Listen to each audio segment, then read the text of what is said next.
the effervescent and multi-talented tech wizard Suresh Kalpathy, president of Rapidly Suite, who made Singapore his dream abode in the early 90s, having worked with almost all the tech giants in Singapore. From Oracle to IBM to Microsoft, Suresh began his entrepreneurial journey in 2010 and within less than a decade has set up 4 thriving ventures in the tech automation arena. Suresh is passionate about cricket and is a left-arm spinner. He has also been the deputy president of the Singapore Cricket Association, having lent his experience to administer cricket at various levels in Singapore. Suresh is also a golf enthusiast, having played on some of the finest golf courses across the world. And it doesn't end there. His other passion is music. Suresh began singing at the age of 3, having received no formal training in singing himself. Suresh derives inspiration from the legendary Indian self-trained artist Kishore Kumar, also loves public speaking and hunts for opportunities to MC events. So five and a half years in IBM, and from IBM moved on to Oracle, and from Oracle moved on to Microsoft. And then I thought there wasn't any other IT company left to work for, so I started on my own. Being a deputy president of the Cricket Association, it was all because of the passion to bring more facilities for the game into Singapore. Well, my wife would kill me if I say it's my first love. Cricket to me, is a way of life. I remember my very first shot in golf. I moved my feet and hit the ball, and the ball didn't even go a foot away. I derived inspiration from my guru, Kishore Kumar. There was this very simple job of scoring 4 runs in 2 overs. And I just spooned a simple return catch back to the bowler. I think it comes out of my passion for just talking. I'm a pretty extrovert guy. How life has its own way of changing shape as you move along. And as you move along, to be able to do what you have aspired to do continuously is amazing. Ability to switch off and switch on, when you want to. Right? That to me is work-life balance.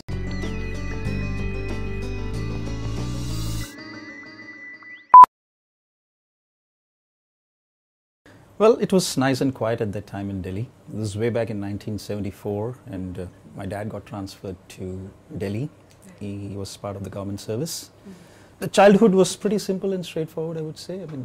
None of the razzmatazz and the buzz that you find in Delhi these days. It was a much quieter, saner Delhi, I must say. I think the long journeys we used to make during the summer vacation of going down south to visit my grandparents and family. So I think those train journeys were quite an experience, both in terms of the kind of people you ended up meeting on the trains. And by the time it was the 2 days finished, you had ended up becoming friends, and playing together and doing stuff like that. So I think that also enabled me to see a lot of India, and my dad was quite an avid traveler, and he was basically my mentor and my influencer in my formative years. I used to look up to him quite a bit. I should attribute that to my wife. Okay. My wife, who was at that time my college mate. So you followed her? I followed her. We were doing mathematical statistics together, and then there was this new course that came up at Delhi University, and she was pretty keen. So we both wrote the entrance exams. Luckily both of us passed the exam. This was in 1986, and then both got into the course, and it sort of was, I would say, one of the initial batches of the Master of Computer Science courses, that was happening in Delhi. This whole thing in India about going to the US typically, so Singapore actually happened as a matter of chance. So the quest continued to get to the US, and it so happened by chance that an opportunity came across for me in Singapore. The idea was to stay here in Singapore for 3 years and then move on to the US. But then 3 became 5, 5 became 7, the kids were born. Once the kids were born, it was the simplicity and the ease with which you could live in this country. Settling down in this country is a no-brainer. Right.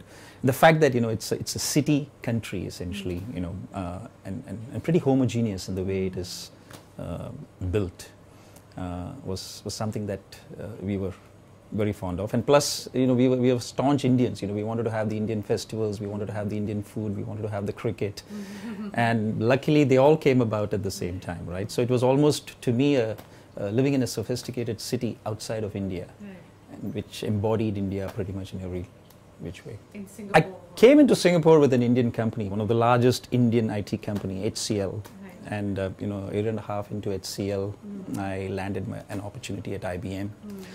it was a dream come true for the simple reason that, the IBM office is just down this road. When I landed in Singapore, I happened to be staying for a couple of weeks at the YMCA just opposite to IBM. Right.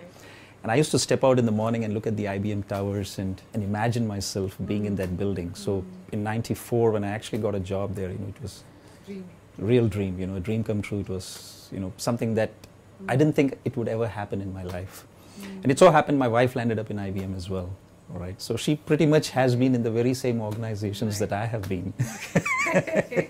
So five and a half years in IBM, and from IBM moved on to Oracle, and from Oracle moved on to Microsoft. And then I thought there wasn't any other IT company left to work for, so I started on my own. So it was rankling in my head, and I kind of told my boss in Microsoft almost a year before I actually quit, and I said, look, I'm going to leave the drudgery of this corporate life and do something on my own. And plus there was this passion of taking all the knowledge that you had gained in these corporate environments and seeing, how good Suresh as a brand can be, as opposed to Suresh associated with Oracle or Microsoft or IBM. It's very easy for anybody to give you a meeting if I flash a card of Microsoft or IBM, but I wanted to see if I just flashed a Suresh card, if anybody would give me that same respect, right? So I wanted to test that out, And plus there was this whole passion about, giving opportunity to other people. Having been in the industry and having done something in the industry for a while, I wanted to give back something to the industry as well. Right. So all that culminated in my first company, which I set up in 2010. We used to close a deal 1 month and there used to be no deals for the next 3 months. So I had to be cautious in terms of my expenses and the number of people that I hired, because the moment I hire somebody, I'm responsible for their lives, and and they rely on me for that. So yeah, I would say that the initial formative years were a bit of a struggle, but then things started falling into place. The opportunities started coming. We expanded beyond Singapore. Most of our customers now are in the US. I did have a partner along with me, so it was 2 heads instead of 1. Once you're into this risk-taking habit, I think you're unfazed, yeah, it's addictive, yeah, and that's why one became 2, 2 became 4. 4 kids. 4 kids, 2 of them are more than teenagers and the other 2 are young ones. Very young one. I think when you do it once, you get the courage to do it multiple times.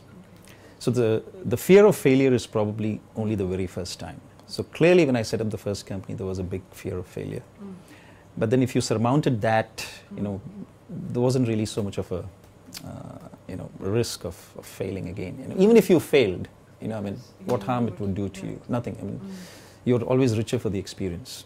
Well, you would have burnt a few dollars, but then, I always consider, I have a very easy attitude towards money, which is it comes and goes. Well, I think Singapore is probably one of the best places in the world that allows you the time to probably spend on the passions of your life. I enrolled myself in one of the teams, and here I was playing every other weekend. What could be better? You're in a foreign land and you're trying to, establish yourself, with your work and things like that, but your greatest passion in life is available to you over the weekend, right? So that, I think, is something that Singapore offered very easily. And plus the fact that, the Indianness in this country was also a big factor. It was just the right place to be, to rekindle the passion. I'd never ever imagined that, I would continue to play cricket 25 years after leaving college. Touch wood, I've done that till today. I hope to continue to do that as well. The whole intent of joining the Cricket Association as an office bearer, being a deputy president of the Cricket Association, it was all because of the passion to bring more facilities for the game into Singapore. Take, this game forward in Singapore with respect to its world ranking. Singapore today is ranked 23rd in the world, Unfortunately, you don't have fantastic facilities in the country for playing cricket, But I would give credit to the individual players who are playing in the league, right? So despite the lack of facilities, despite the lack of grounds, the players have that passion, to do well. From 12 teams in 1992, today there are about 120 teams that play in the local league cricket, and not to speak of the 100-odd teams, that play friendly cricket on a Saturday afternoon or a Sunday afternoon. And there are about only 7 grounds in this country, right? But you should see the way the the whole cricketing calendar is drawn up at the beginning of the year. I mean, it's an exercise, it's a piece of art, where they ensure that, every little slot is filled up.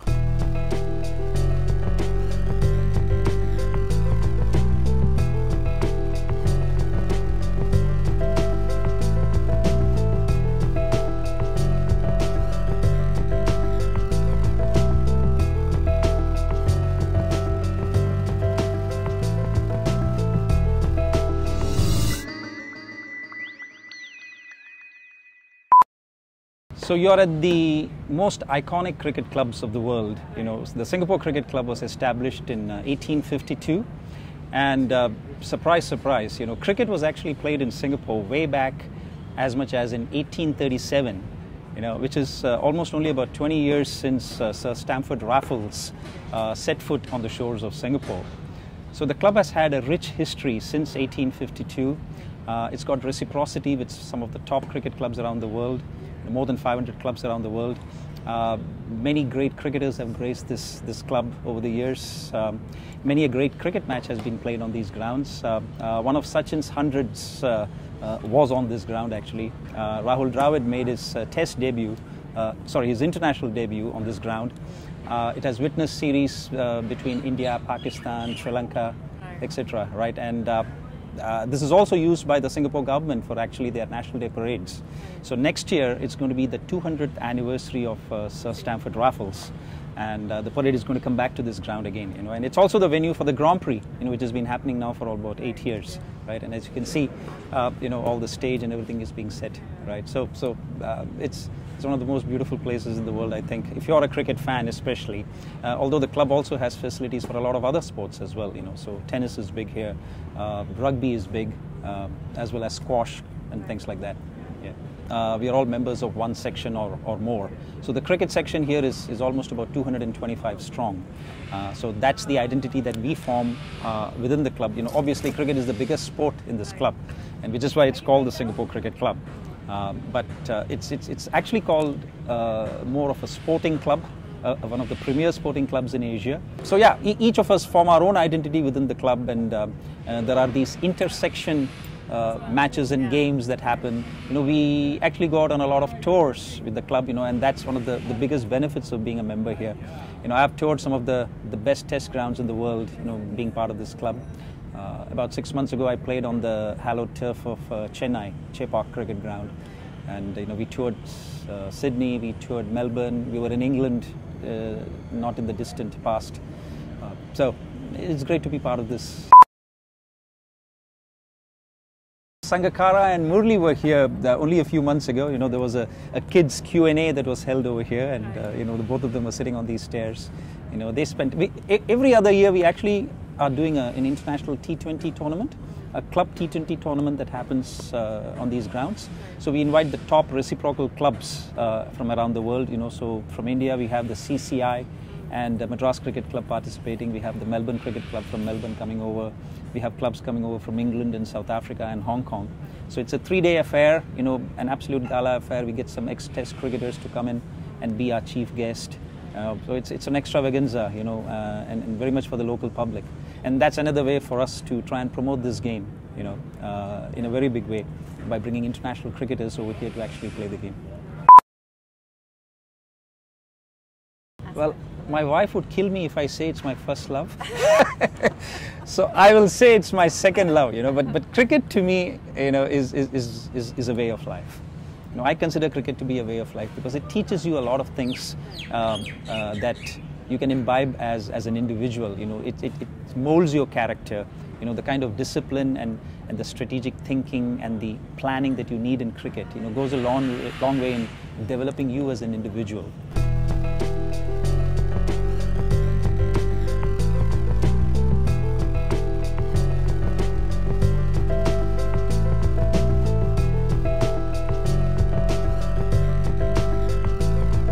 There you go. The wicket here this morning looking a bit greener than what it usually is, and it will certainly aid the bowlers in the beginning, but a bit of it for the spinners as well later on during the day. But the batsmen should have a good time, and if they put their head down, they should be able to get some good scores here.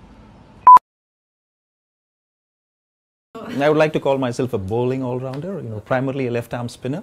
Okay. The Ravindra Jadeja kinds.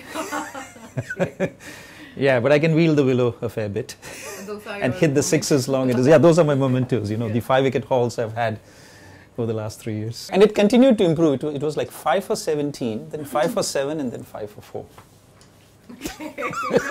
I said, you can't get better than that. Well, I've had a few good innings, where I've scored 50, 60 runs, but the one that really stands out for me is a little innings of 22 runs that actually helped our club win the local 20-over league. Okay. And this was almost 13, 14 years ago. And when I went in to bat, and I think I went in when the 8th wicket was down, and we still had about 35 runs to score. And I scored 22, with a massive 6 that actually landed in the neighboring ground. I took my team to victory, right? So I think that little innings of 22 stands out. There was this very simple job of scoring 4 runs in 2 overs, and I just spooned a simple return catch back to the bowler. Ouch. Yeah, I don't think I could have consoled myself enough that day. Sports teaches you a lot of things, right? I think it teaches you to not be euphoric, when you win, and and not be delusional about the kind of achievements that you make, and also to respect your opponents, and also to applaud when an opponent does well. So oftentimes I am a spectator watching somebody else score 100 runs against our team, but you just marvel at the guy, the way he's batting. I think it has helped me keep my passion alive in whatever I do, really. Right, so for me, whatever I do it with a passion. I don't do it for the sake of doing it. Although Gita teaches you to remain detached from anything that you do, right? But as you know, for human beings, it's very difficult to do that. So I think cricket has taught me a lot of passion. Cricket has taught me a lot of discipline as well, right? I would like to consider myself to be a reasonably disciplined person in life. And I think cricket has contributed in a very big way to that, because there is a certain discipline, there is a certain method to the whole cricketing madness. Cricket has also taught me, to think strategically, because cricket is probably one game, where you have to think 20 overs ahead. So I normally think quite a bit about, like even when I'm with my company, where I want to take this company in 3 years' time, what do I want to do with my product 4 years hence. Right. So a lot of things are strategic. And I would love to open up a cricket academy in Singapore. It's been a dream, right? And in fact, we had the blueprint for it a few years ago. For some reason, it did not culminate, into the actual academy. But that's something that I would love to do, so that aspiring kids can walk into our academy. I remember my very first shot in golf. I moved my feet and hit the ball, and the ball didn't even go a foot away. And the guy asks me, the instructor asked me, do you play cricket? I said, yes. Oh, no. You don't move your feet in golf. You stand stationary. And I was like, oh my God, how the hell I was going to do that? Yeah, so I took up about 10 lessons, and every morning, promptly, without fail, at 6:45 in the morning, a few of us were out in the driving range. On Saturday mornings, we'd be at one of those beginner courses in Singapore, playing 9 holes. It sort of became, I would say that it's not as strong a passion as cricket, but I love being on the golf course and playing a game, So we try to make it like once a month at least, So we have several groups, I mean, you can't play golf alone, right? You need to get 4 people to play together. Yeah. So enjoy the game. I played in some of the best courses around the world. I played in Hawaii, I played in Australia, I played in New Zealand, I played in some of the classic PGA courses in Thailand, in Malaysia. So I think it's just in my genes. I never got trained formally, but as far as I can recall, I think I started singing when I was about 3 years old. I would just listen to the songs on the radio and just sing. I derived inspiration from my guru, Kishore Kumar, whom I'm a huge fan of, right? He never trained in formal singing as well, right? He was just singing by instinct. When I'm crooning, actually, yes, you got that right. When I have my headphones and I'm crooning and I'm listening to my own voice and feeling perhaps that, I think there is a tad Kishore Kumar in the way I sing. Saturday afternoons are typically meant for learning new songs, so I kind of do it very formally, right? I kind of pull up the lyrics. There's a method to it. There's a method to it. I pull up the lyrics of the song that I actually want to learn, which I love, and then I open up the lyrics and I sit down with my headphones, quiet in the room for a couple of hours, and I practice and I learn the new song. तेरे मेरे सपने अब एक रंग हैं, हो जहाँ भी ले जाएं राहें, हम संग हैं, हो तेरे मेरे सपने अब एक रंग हैं, हो जहाँ भी ले जाएं राहें, हम संग हैं. I think it comes out of my passion for just talking. Talking. I'm a pretty extrovert guy. But I typically like to talk. I love to talk, and I like to talk on a lot of subjects. I consciously make an effort to stay true to the languages that I speak in.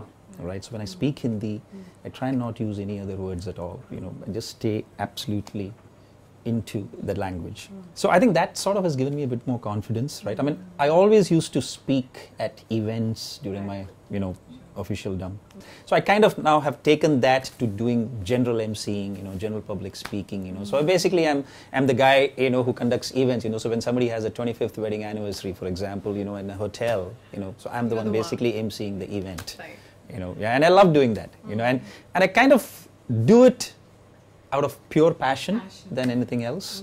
And I also do it with a fair amount of seriousness in the sense that, I do a bit of a research before I actually walk into the event. You actually play this whole thing in your mind as to what you're going to be saying, how you're going to be saying it well beforehand. So there is a lot of rehearsal that goes on. So when you see some kind of a perfection up on stage, it is not always spontaneous. You make it look spontaneous, but there is a fair bit of thought and research that has gone into it, right? So when you do that, I think a lot of those butterflies go away.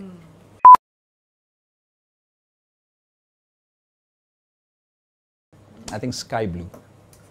I would like to pride myself as a very serene and calm person, and I think the sky blue color brings that out, essentially. I'm pretty much unfazed by most situations, so I kind of... I have a fetish for shoes, I have about 14 pairs of shoes. Yeah, so I walk into a store, and if I find a good pair of shoes, I buy that, right? And I love to keep changing them. I probably own about 7 or 8 pairs of specs, because I wouldn't like to typically carry my specs around, so I want one in the car, one in this office, one in the other office, one in the ground floor of the house, one in my bedroom, one in the car. It should be readily available to me when I need it. A couple of them, Courtney Walsh of West Indies, was someone, was very inspirational, and then Kapil Dev, I admired him a lot. Yeah.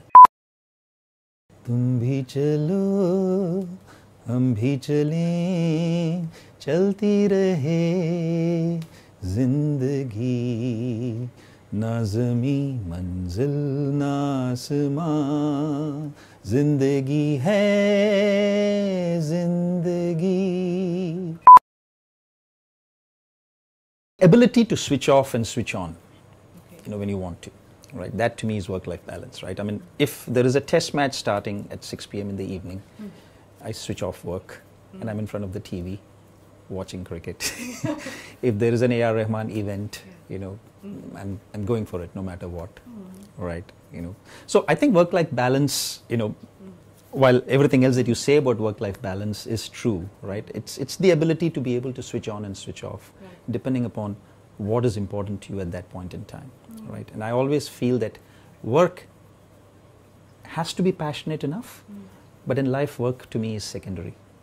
Your personal self and your personal well-being and and your house, your family, your home, your friends, your general life, I think is the quality of that is more important, and work supplements it to ensure that you have a good life, essentially.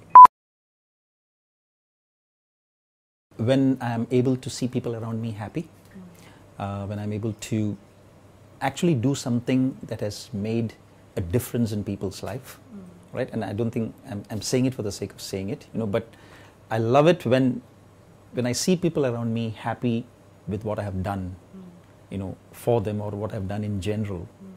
And if that happiness pervades through multiple people, more people, whether in the house or at work, that to me is success. That's one thing that always amazes me, how life has its own way of changing shape as you move along. And as you move along, to be able to do what you have aspired to do continuously is amazing. What also amazes me is the fact that, people have been very kind around me, I must say, for whatever I have done, or whatever I live for, right? And that amazes me too, because oftentimes you chase something, you chase a certain goal, or you chase some aspiration. But I don't think I've really chased something. I've just been myself as much as I can, and I've kind of tried to do what my mind said I should be doing, and what my thoughts were, about doing something. But that has actually brought happiness to people, that has brought happiness to myself. That's something which is amazing to me, right? And the kind of support I've had in life from within the family and outside the family, that's amazing as well. Yeah. When you hit the pillow at night, and if you can go to sleep in 60 seconds. Yeah. That's a true blessing. That's a blessing, I would say. Yeah. This passion for making people around you happy. Right? I mean, I would be the saddest person in the world if I am the cause for somebody's sadness. If you make a commitment to yourself that, this is one thing that I will live by no matter what, then all other decisions become a lot easier. If I put this as the fundamental objective to life, when I make any kind of a decision in life, then I think that goads you. It's your fundamental principle that you can't change. मैं जिंदगी का साथ निभाता चला गया, मैं जिंदगी का साथ निभाता चला गया, हर फिक्र को धुएं में उड़ाता चला गया, हर फिक्र को धुएं में उड़ा